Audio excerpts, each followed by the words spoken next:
इस तरीके से गुज़श्ता रोज 4 मीटिंगें वज़ीर आज़म मोदी की जानिब से की गई, लेकिन इस हवाले से अभी तक पहलगाम हमले के बाद कोई ऐसी पेशकदमी नजर नहीं आ रही। क्या वाकई, बहुत बहुत शुक्रिया आपका हमारे साथ जुड़ने के लिए। इस वक्त क्या आप देखते हैं, क्या वाकई जो है अमेरिका की जानिब से जो इस वक्त दोनों ममालिक के दरमियान बातचीत की गई है, आज पाकिस्तान के वजीर आजम और एस जयशंकर के साथ बात हुई है, क्या वाकई वो इसको डी एस्केलेट करने में कामयाब हुए हैं, या वाकई वैसा कुछ बड़ा होने वाला है जिसकी इस वक्त हमें खामोशी नजर आ रही है? देखिए, जब आपत्ति की बात, खामोशी जो है ये किसी बड़े तूफान का पेशखेमा जरूर है और ये जंग है। अगर तो दुनिया इस वक्त हिंदुस्तान पाकिस्तान दोनों से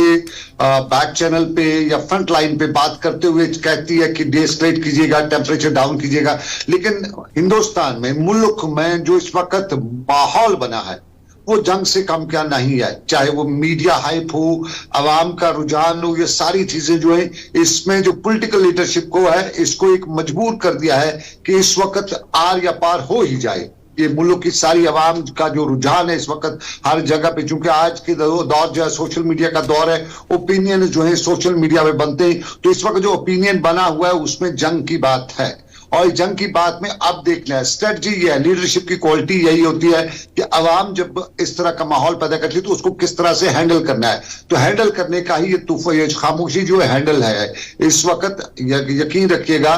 अभी चूंकि हिंदुस्तान सर्जिकल स्ट्राइक भी कर चुका है, जमीनी हमला जिसे हम कहते हैं, जो जमीन के रोड से उड़ी स्ट्राइक के बाद हुआ था, उसके बाद बाय एयर भी हो चुका है, और परसों समुद्री रास्ते से भी कोशिश की गई थी,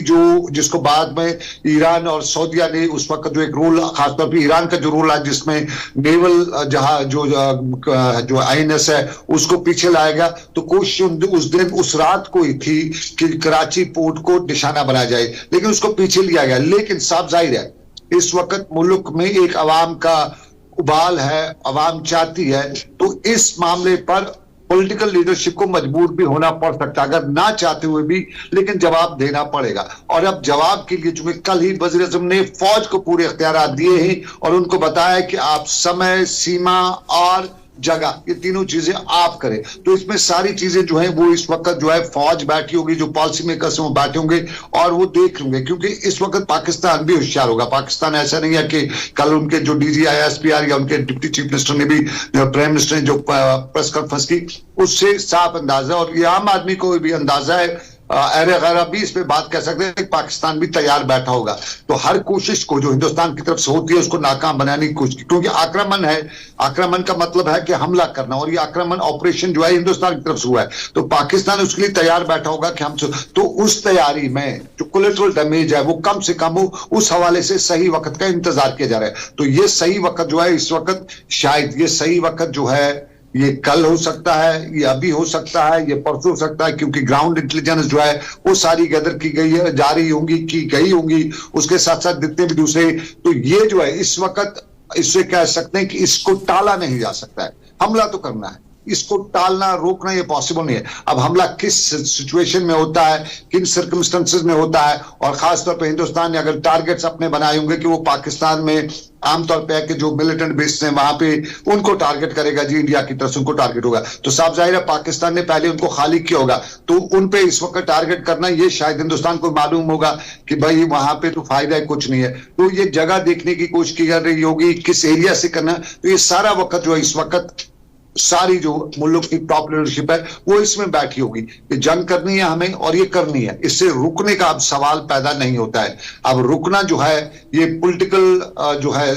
जो हमारी लीडरशिप है उनके लिए भी एक सवाल बन सकता है, क्योंकि आज उस लेवल पे पहुंच चुके हैं जहां जंग को टाला तो नहीं जा सकता है, हाँ छोटे बड़े पैमाने पर जंग तो करनी पड़ेगी, दिखाना जरूर पड़ेगा। तो इस वक्त यही है कि ये जो सारी सिचुएशन है, जो इस सारे में जंग होनी है, हमला होना है, अब ये कब होगा, समय और सीमा, अब ये आज होता है, कल होता है, 5 दिन बाद होता है, 10 दिन बाद होता है, ये होना तो है, किसी भी हाल में होना है। और इसमें क्योंकि अपोजिशन फिलहाल आज खामोश है। अपोजिशन को एक मौका भी मिल सकता है। फिर अगर आज अटैक पाकिस्तान पे नहीं होता है तो अवाम अपोजिशन खुद कहेगी कि हमने तो सरेंडर, हमने कहा था मोदी जी अब चलो हम तुम्हारे साथ हैं, तो अपोजिशन भी सरकार को घेरने की सख्त कोशिश करेगी अगर ऐसा नहीं होता है। इसलिए मजबूरी है और मजबूरी में अटैक होना ही होना है, और ये अब सिर्फ इसमें इंतजार है कि कहां से होना है, कब होना है, उसी के लिए इंतजार करना पड़ेगा।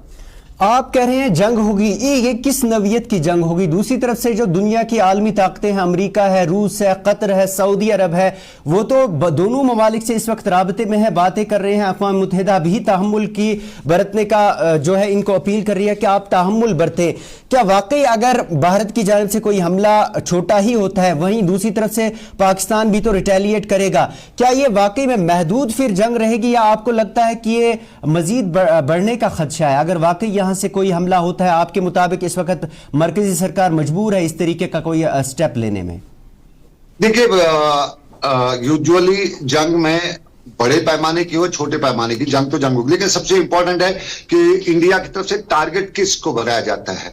वो सबसे इंपॉर्टेंट होगा। उसी के बाद, क्योंकि पाकिस्तान में मिलिटेंट बेसिस है, अगर उनको टारगेट बनाया जाता है तो इंटरनेशनल लेवल पे भी बताया जा सकता है कि नहीं जी हमने मिलिटेंट्स को टारगेट किया, तो फिर इंडिया को, पाकिस्तान को रिटेलिएट करने में दुश्वारी भी आ सकती है। तो वो छोटे पैमाने की हो सकती है। या पाकिस्तान में बड़े दहशतगर्द जिनको कहा जाता है, मसूद अजहर है, दूसरा है, उनके किसी बेस को टारगेट किया जा सकता है, तो वो है उस पैमाने पे, छोटे पैमाने पे होगी, क्योंकि इंडिया वहां से टारगेट करेगा, उनको उड़ा देगा, और उसके बाद इंटरनेशनल कम्युनिटीज बीच में उतरेंगे कि भाई ये मोस्ट वांटेड है, ये सर्टिफाइड टेररिस्ट है, वर्ल्ड वाइड इनको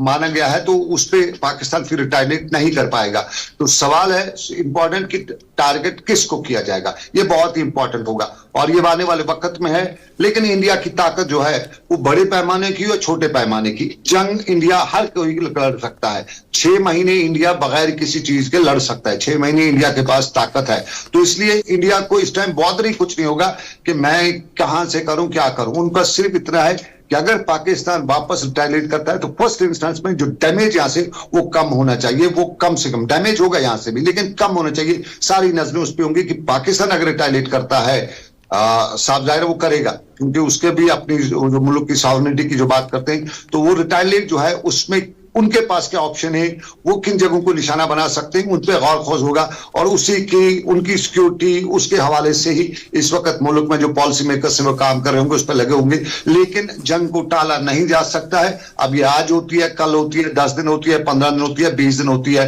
महीना होता है, ज्यादा से ज्यादा महीना ले लेते हैं। इन 1 महीने में, मई का महीना चूंकि बहुत पहले भी कहा जाता था मई तो गई, ये मई तो गई वाली कहानी अब की बार है, तो मई और गई में कुछ ना कुछ हो सकता है, और इसमें हमें यह कहना कि कुछ नहीं होगा, होगा तो जरूर होगा। बहुत बहुत शुक्रिया।